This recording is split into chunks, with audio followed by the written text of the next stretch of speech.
الحمد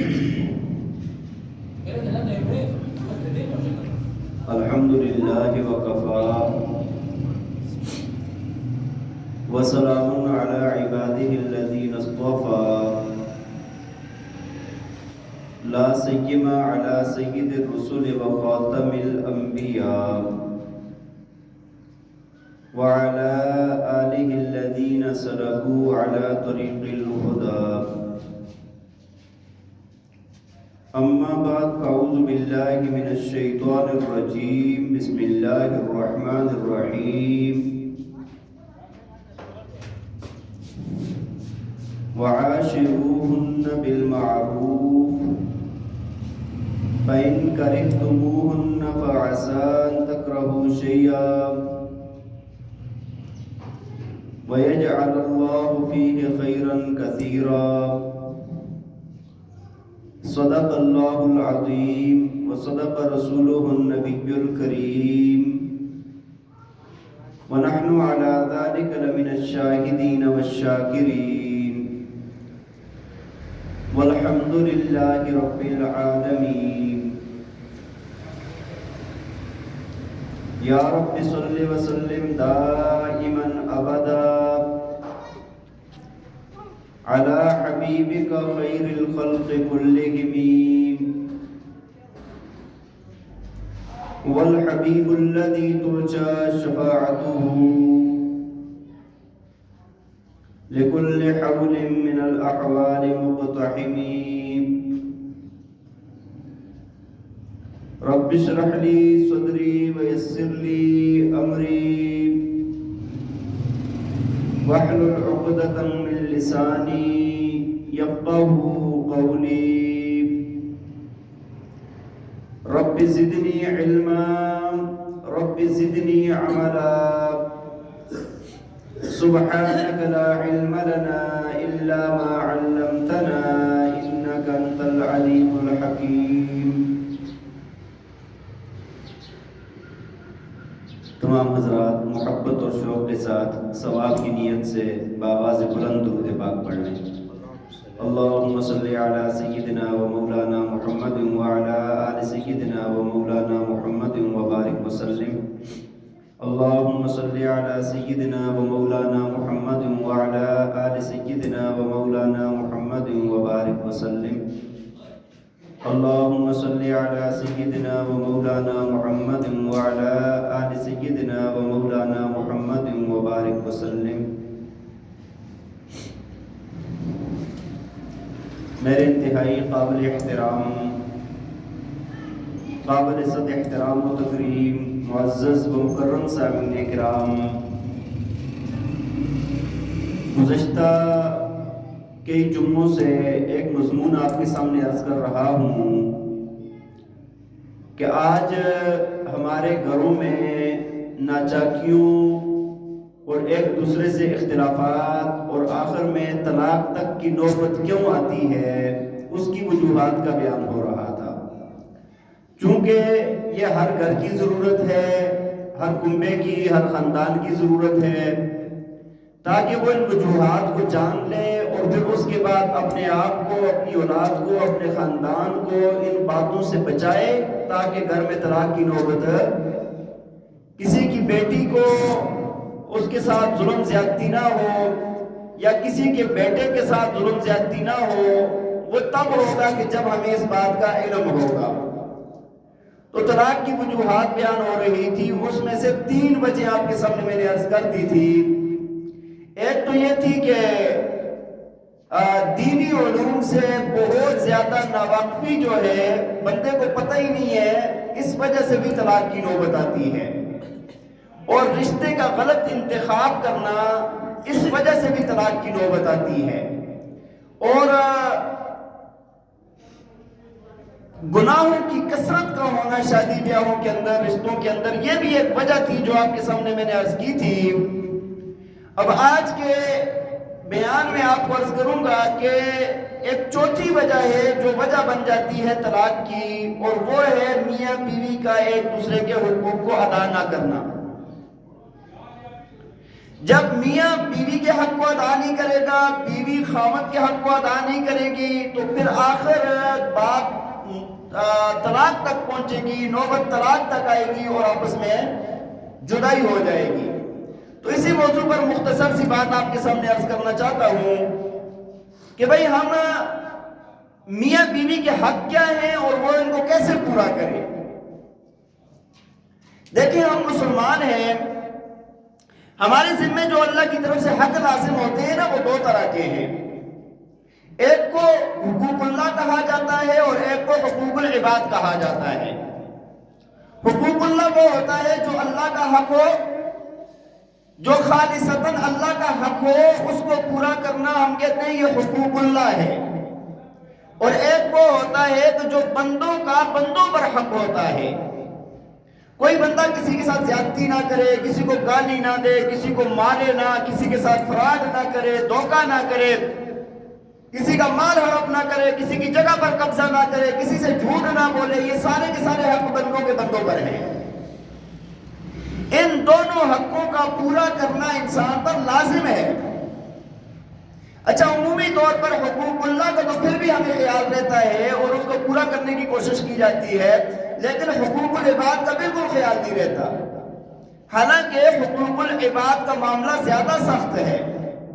اگر حقوق اللہ میں کمی ہو گئی، کسی بندے سے نماز روزے میں کمی ہو جاتی ہے، تو اللہ کی ذات چاہے تو اس کو معاف کر دے، وہ ولی ذات ہے، کریم ذات ہے، جب چاہے معاف کر دے۔ لیکن اگر کسی بندے کے ساتھ زیادتی کی ہے، کسی کی زمین پر قبضہ کر لیا، کسی کو دھوکہ دے دیا، کسی کے ساتھ فراڈ کر لیا، کسی کو گالم گلوچ کر دی، کسی کا مال کھا گیا، اب یہاں پر معاملہ زیادہ سخت اس وجہ سے ہے کہ اللہ اس بندے کے اس حق کو معاف نہیں کرے گا جب تک صاحب حق بندہ معاف نہیں کرے گا۔ بندہ معاف کرے گا تو تب اللہ بھی معاف کرے گا، ورنہ اللہ تعالیٰ اس حق کو معاف کر، تو یہ معاملہ زیادہ سخت ہے۔ لیکن ہم نے اس بات کو دین کی فہرست سے نکالا ہوا ہے۔ لیکن حدیث شریف میں بڑی مشہور حدیث ہے، اللہ کے پاک پیغمبر نے فرمایا، صحابہ سے پوچھا کہ بتاؤ مفلس کون ہے، غریب بندہ کون ہے؟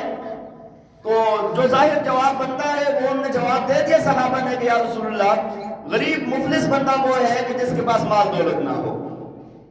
آپ نے فرمایا نہیں، مفلس وہ نہیں ہے، مفلس وہ بندہ ہے کہ جو قیامت والے دن اللہ کے پاس اس حال میں آئے گا کہ اس کی نیکیاں اتنی زیادہ ہوں گی کہ اگر پہاڑوں پر رکھ دی جائیں تو پہاڑ دب جائیں، بہت زیادہ نیکیاں لے کر آئے گا، لیکن ساتھ ہی اس نے حقوق العباد بہت زیادہ ضائع کیے ہوں گے، صاحب حق اپنے حق کا مطالبہ کریں گے۔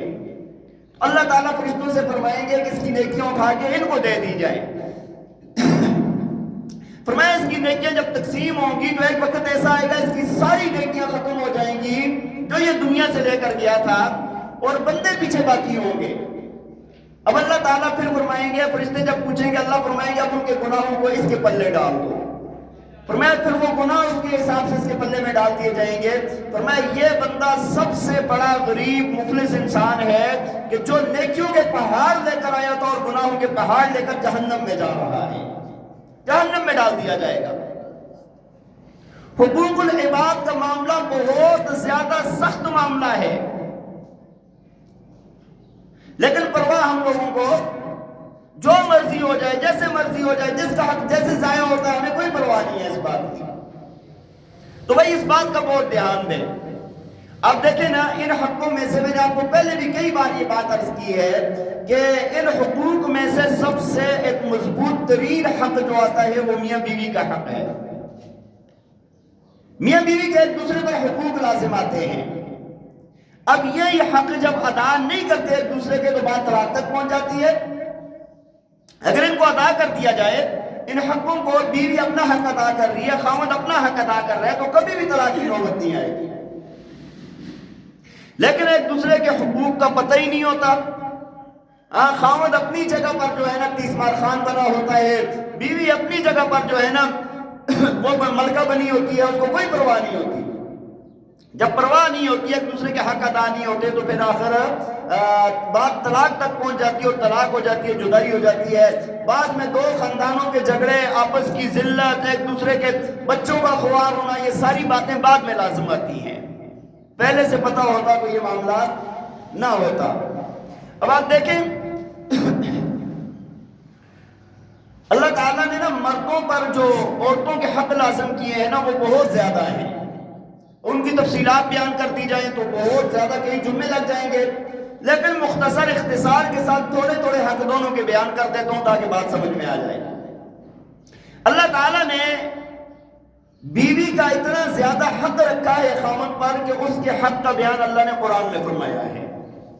آج جو کہتے ہیں نا کہ پاؤں کی جوتی ہے، اللہ نے اس عورت کا حق آپ کے ذمہ لازم کیا ہے کہ اس کا حق کیا ہے آپ کے ذمہ، قرآن میں اللہ نے بیان فرمایا ہے، لیکن بے وقوفی نہ سمجھی کی وجہ سے اس کو ٹیشو پیپر سمجھ دیا جاتا ہے اور اس کو پاؤں کی جوتی سمجھا جاتا ہے، اس کی کوئی قدر و قیمت نہیں ہوتی۔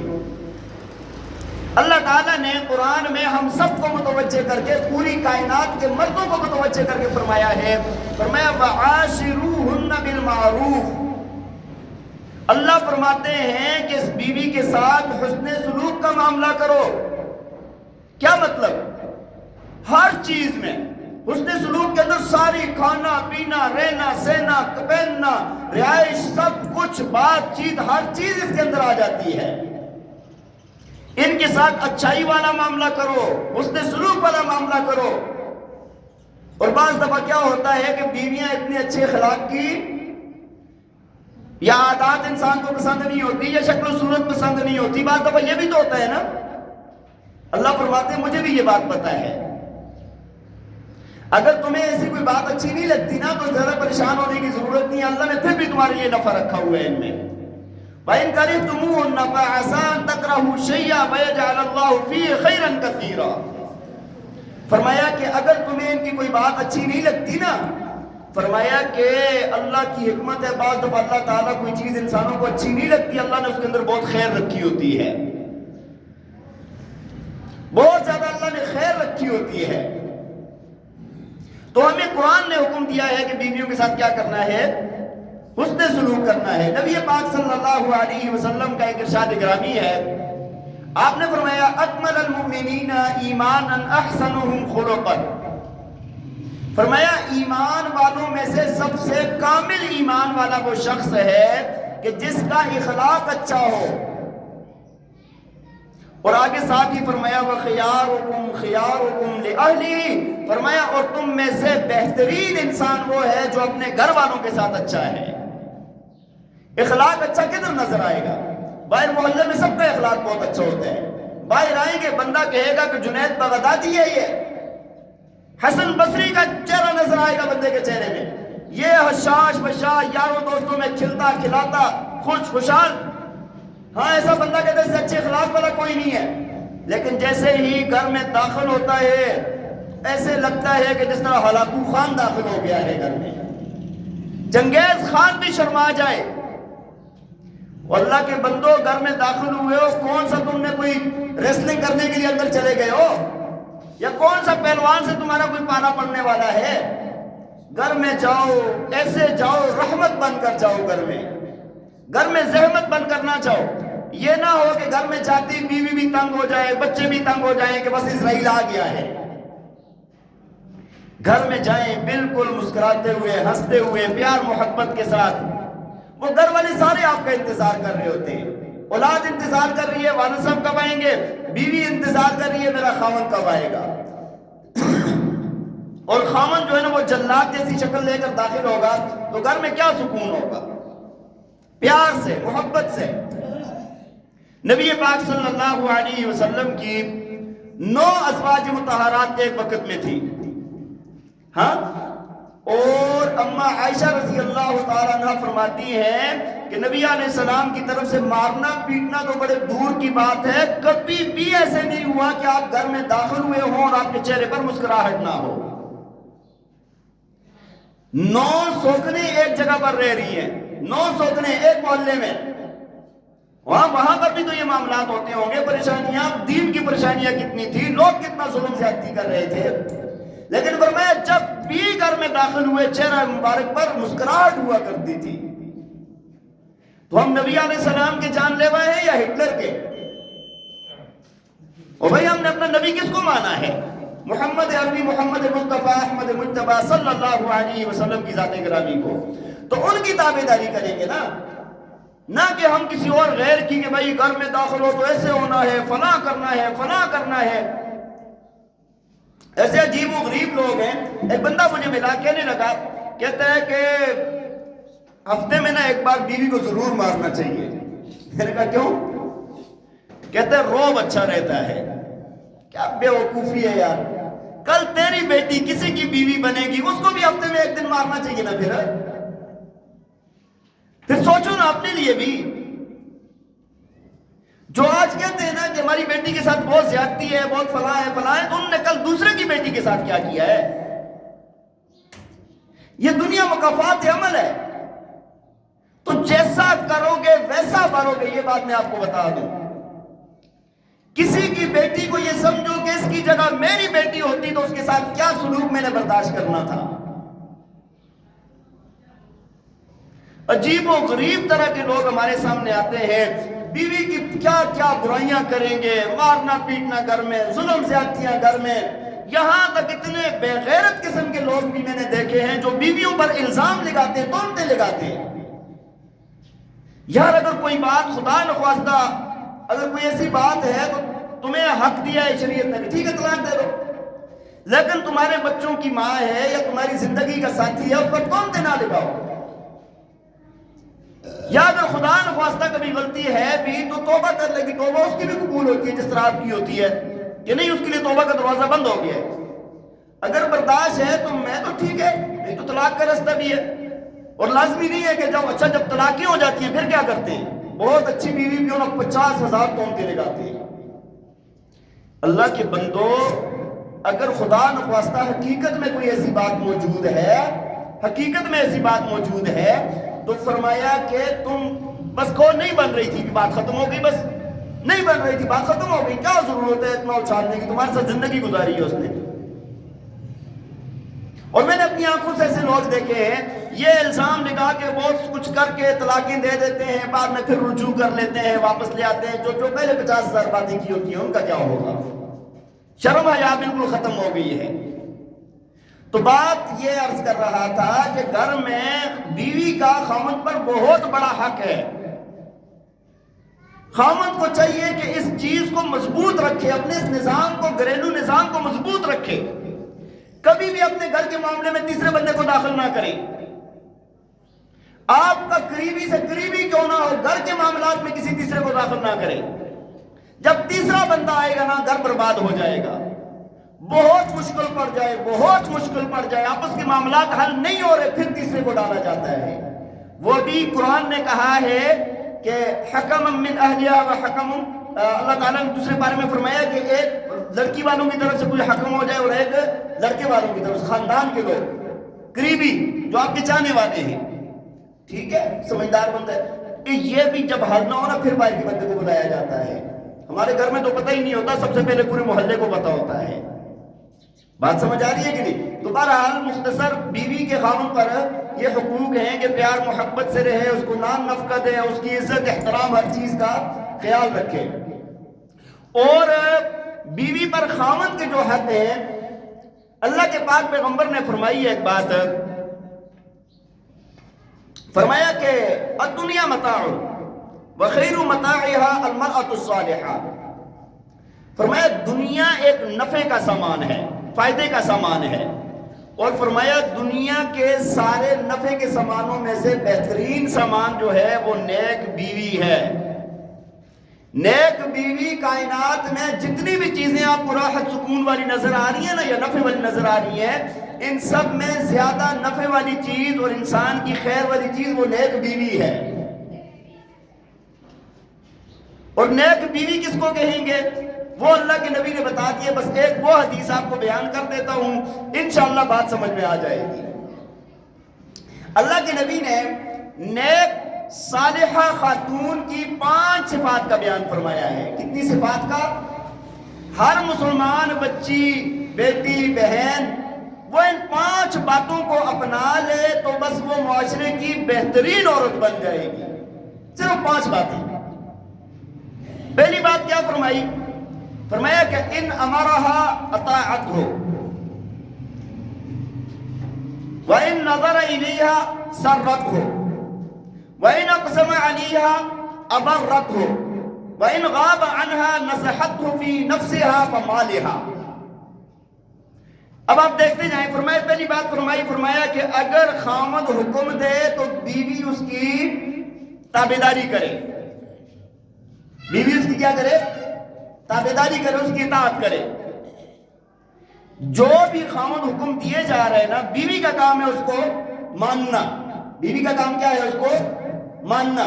آج ہمارا جتنا میڈیا ہے، جتنا سوشل اور یہ جتنا آپ کو نظر آئے گا نا، سارے اس بات سے بغاوت پر اکساتے ہیں خامد کون ہوتا ہے. ہاں وہ تمہارے اوپر حکمرانی کرے گا. اس بات کو ذرا سمجھیں. دیکھیں ایک بات ہے، اللہ کے نبی نے فرمایا کہ خامد کی کیا کرنی ہے؟ اطاعت کرنی ہے. لیکن ساتھ ہی دوسری حدیث میں فرمایا کہ لا طاعت لمخلوق فی معصیت خالق. اطاعت ان باتوں میں کی جائے گی جو رب کی نافرمانی شمار نہیں ہوتی. جو چیز رب کی نافرمانی شمار ہوتی ہے اس میں بیوی خامد کی اطاعت نہیں کرے گی. مثال کے طور پہ خامد کہتا ہے کہ تم غیر محرم مردوں سے ملو، مجلسوں کے اندر جاؤ، بے پردہ رہو، فلاں فلاں، یہ ناجائز کام کا کہتا ہے. بیوی کہ میں نہیں کرتی ہے، اس کے ذمہ یہ لازم نہیں ہے. لیکن اگر خامد کے جو جائز احکامات ہیں ان کے اوپر یہ بیوی عمل کرے گی نا، میں مسلمان بیٹیوں کو کہتا ہوں کہ اپنے آپ کو کھپا دو ایک مرتبہ. خامن جو کہہ رہا ہے، جو اس کی مرضی ہے پورا کر دیں. آپ دیکھیں گی کہ اللہ آپ کو ایسی محبت نصیب کرے گا کہ وہ مثال بن جائے گی. خامن کے دکھ کے ساتھ دکھی ہونا سیکھ لیں، خامن کی خوشی کے ساتھ خوش ہونا سیکھ لیں، خامن کی چاہت کو سوچنا سمجھنا سیکھ لیں. آپ کی زندگی آباد ہو جائے گی. پھر جانیں تو دو ہوں گی لیکن جسم ایک ہو جائے گا. اب بندے دو ہوں گے، دل ایک ہوگا. بندے دو ہیں، دماغ ایک ہوگا، تو سکون بن جائے گا آپ کے گھر میں. اور یہ بھی میں آپ کو بتا دوں، آج یہ پروپیگنڈا ہو رہا ہے کہ بھائی مسلمانوں نے عورتوں کو محکوم بنا دیا ہے. قرآن نے کہا ہے نا الرجال قوامون علی النساء، فرمایا کہ مرد منتظم ہے عورتوں پر. قرآن نے کہا ہے، قوام کا لفظ استعمال کیا ہے. لیکن لوگوں نے اس کو کیا بنا دیا کہ بھائی یہاں پر دیکھو عورت کو محکوم بنا دیا، خامن کو حاکم بنا دیا، یہ ظلم ہے، یہ فلاں ہے، یہ فلاں ہے. اللہ کے بندو یہ معاملہ نہیں ہے. دیکھیں زندگی جو گزارنی ہے نا، دیکھیں میاں بیوی کی یہ زندگی تھی، اس کے اندر ایک کو انتظام کرنے والا بنانا ہی بنانا تھا. یا بیوی کو بناتے یا خامن کو بناتے. لیکن جب ہم دیکھتے ہیں کہ ساری صلاحیتیں، ساری چیزیں خامن میں زیادہ ہیں بیوی کی نسبت، یہی بات ہے نا، خامن کے اندر انتظامات کی صلاحیتیں زیادہ ہیں، تو اللہ تعالیٰ نے، اللہ کے نبی نے یہ انتظام مرد کے ذمہ ٹھہرا دیا کہ تم نے اس نظام کو سنبھالنا ہے. یہ ذمہ داری ساری کی ساری تمہارے اوپر ہے. اس کا یہ مطلب ہرگز نہیں ہے کہ وہ عورت اب مجبور محض ہو گئی ہے، یا وہ محکوم بن گئی ہے، وہ غلام بن گئی ہے، باندھی بن گئی ہے. ایسی بات بالکل نہیں ہے. مرد کو انتظام اللہ تعالیٰ نے دیا اور اس کو پھر کام پر لگا دیا. سارا دن کمائے گا تو، مشقتیں تو برداشت کرے گا، باہر کی دھوپ گرمی سردی تو برداشت کرے گا، سب کچھ تو کرے گا. یہ گھر میں رہے گی، یہ گھر میں تیرے بچوں کی تربیت کرے گی. دیکھیں نا، جب انسان، آپ نے تبلیغی حضرات سے خوب سنا ہوگا کہ کوئی بھی کام کرو جی چلو بھائی ایک بندے کو امیر بنا دو. شریعت کا حکم ہے امیر بنا دینا. کوئی سفر کرنا ہے، ویسے کوئی کام کرنا ہے، تو مرد کی حیثیت ایک امیر کی سی ہوتی ہے. امیر ہے بھائی، وہ مشورہ کرے گا، جو کام ٹھیک ہے اس کے مطابق کرے گا. اور یہ بھی یاد رکھیں، اللہ کے نبی نے ایک عجیب اس کا انتظام فرمایا ہے. فرمایا سید القوم خادمہم. امیر بنا کے اللہ کے نبی نے فرما دیا تو خادم ہے. تو کیا ہے؟ خادم ہے. فرمایا قوم کا جو امیر ہے، سردار ہے، وہ قوم کا خادم ہوتا ہے. اور اس کی مثالیں آپ کو جگہ جگہ پر ملیں گی.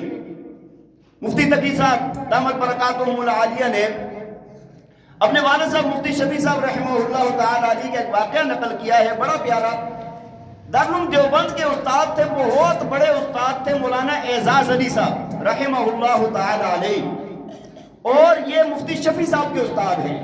بڑے بڑے علماء کے استاد ہیں، بڑے بڑے، اور کتابوں میں لکھا ہے کہ ان کا روب اور دبدبہ اتنا ہوتا تھا نا کہ جب یہ آ جاتے تھے کوئی مار پیٹ نہیں، کچھ نہیں، لیکن سارے لرز جاتے تھے ان کو دیکھ کے۔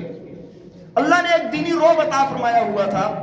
تو مفتی شفیع صاحب بھی اور کچھ ساتھی شاگرد حضرت کے ساتھ کدھر سفر پر جا رہے تھے، تو جیسے نکلنے لگے تو حضرت نے فرمایا کہ بھائی سفر میں کسی کو امیر بنا لو۔ تو مفتی شفیع صاحب رحمہ اللہ فرماتے ہیں ہم نے کہا حضرت امیر بنانے کی کیا ضرورت ہے، امیر تو ہمارا بنا بنایا ہے، امیر ہمارا بنا بنایا ہوا ہے۔ کہتے ہیں کہ کہا ٹھیک ہے اگر مجھے امیر بنا رہے ہو تو ٹھیک ہے، پھر امیر کی اطاعت لازم ہے، پتہ ہے نا یہ بات؟ کہا جی پتہ ہے۔ کہا ٹھیک ہے۔ جب نکلنے لگے نا حضرت نے سب کا سامان اٹھایا، سب کا سامان اٹھایا، چلنے لگے، سارے شاگرد بھاگے کہ حضرت آپ اٹھا رہے ہیں۔ کہا امیر کی اطاعت تمہارے اوپر لازم ہے، میرا حکم ہے میں اٹھا رہا ہوں۔ فرمایا کہ پھر ریل کا سفر کیا، جو مشقت والا کام ہوتا تھا سارا حضرت کرتے رہے، جب ہم قریب ہوتے کہتے امیر کی اطاعت لازم ہے۔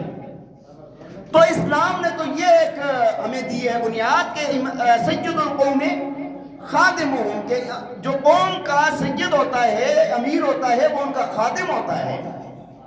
بات سمجھ آ رہی؟ اور علماء دیوبند کو تو اللہ نے ویسے ہی بہت نوازا تھا نا۔ رات کو ایک کتاب کل میرے ہاتھ لگ گئی تو میں اس کے اندر واقعات پڑھ رہا تھا، بڑا حیران و پریشان ہوا میں۔ یہ نا ان لوگوں کا حق تھا جو وہ لے گئے ہیں، عجیب و غریب اللہ تعالیٰ نے ان لوگوں کے اندر صلاحیتیں پیدا کی تھی، ایسے لگتا ہے کہ جس طرح صحابہ کے دور کے لوگ ہوں، ایسی اللہ نے ان کو نا چنا ہوا تھا۔ وہ ایک بار آپ شیخ الہند رحمہ اللہ کو جانتے ہیں نا، ایک واقعہ چھوٹا سا عرض کر کے اپنی بات کی طرف آتا ہوں۔ شیخ الہند رحمہ اللہ کو جانتے ہیں؟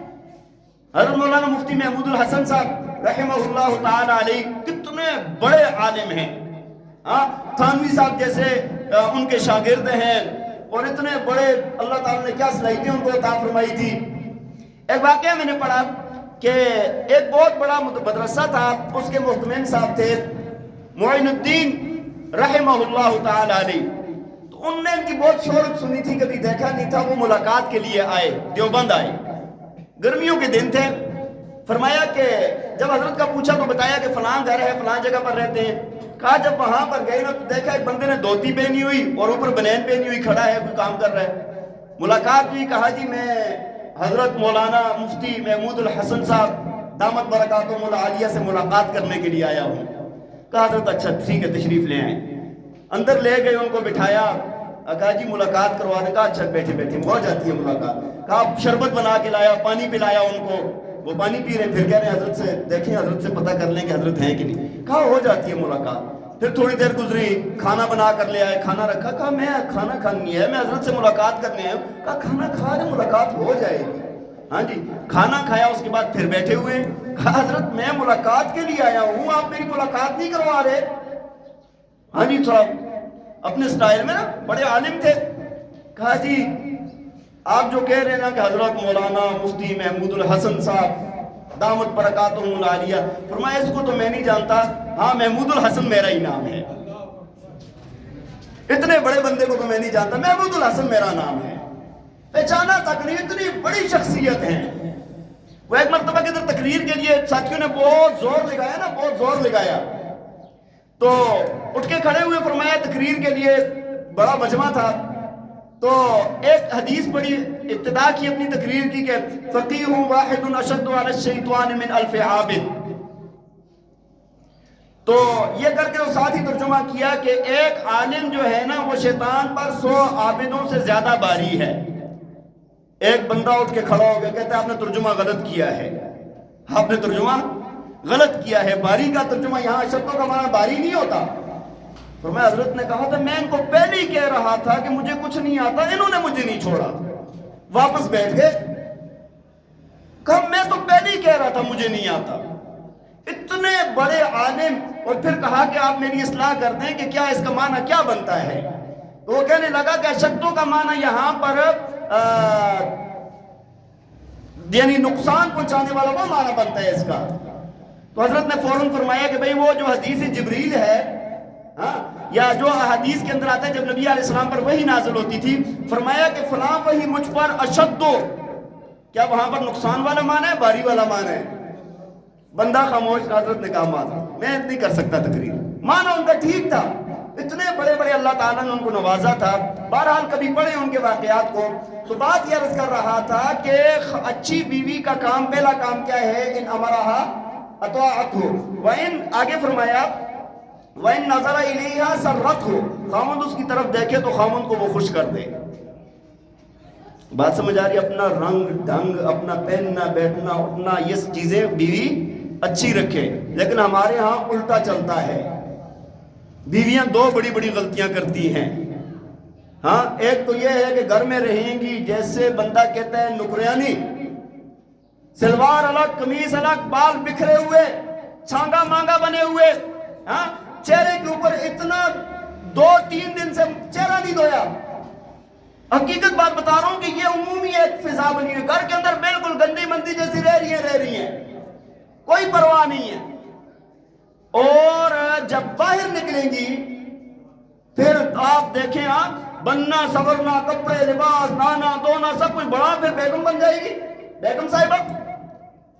نبی علیہ السلام ایک دروازے سے گزر رہے تھے، دیکھا ایک صحابیہ ہیں، میلے کچھ چہرے کپڑے کچھ خاص تیار نہیں ہوئی. فرمایا کہ کیا بے نکاحی عورتوں کی طرح تمہاری شکل نظر آ رہی ہے؟ کہا یا رسول اللہ میں کیا کروں؟ خاوند ہے ساری رات نفل پڑھتا رہتا ہے اور دن سارا روزے سے ہوتا ہے، کس کے لیے گناہ و سنگار کروں؟